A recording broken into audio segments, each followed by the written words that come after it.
জানো বাবা, আজকে আমি রাস্তা দিয়ে স্কুল থেকে আসার পথে এক গরিব চাচাকে খাবার দান করছিলাম।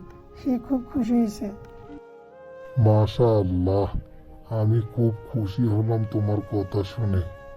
এই আমার ছেলে, তুমি খুব ভালো কাজ করেছো বাবা। কিন্তু বাবা, আমার বন্ধু বান্ধবগুলো আমার কাজ দেখে হাসছিল কেন? তারা বলছিল এটা করে কি হবে, কিছুই হবে না তো। হা হা হা। তুমি জানো না, আল্লাহ তাআলা ছোট ছোট কাজকেও অনেক প্রাধান্য দেয় এবং খুশি হয়।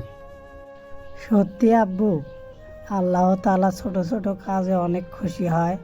তাহলে তো আমি ভালো কাজ করেছি, তাই না বাবা?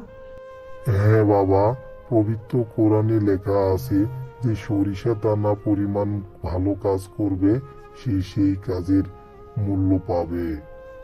সত্যি বাবা, ভালো কাজে পুরস্কার পাওয়া যায় আর মহান আল্লাহ তাআলা খুশি হন।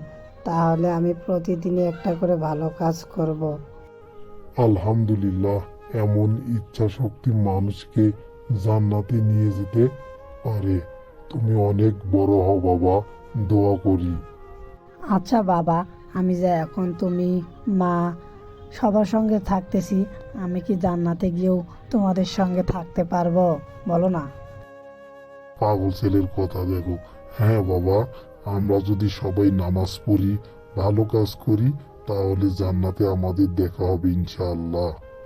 তাহলে আজ থেকে তুমি, আমি এবং মা সকলেই নামাজ পড়ব এবং আল্লাহর কাছে চাইবো যাতে আমাদের জান্নাতুল ফেরদৌস দান করেন। আসসালামু আলাইকুম ভিউয়ার্স, আপনাদের যদি আমাদের এই ইসলামিক ভিডিওগুলো ভালো লেগে থাকে তাহলে অবশ্যই লাইক কমেন্ট শেয়ার করবেন।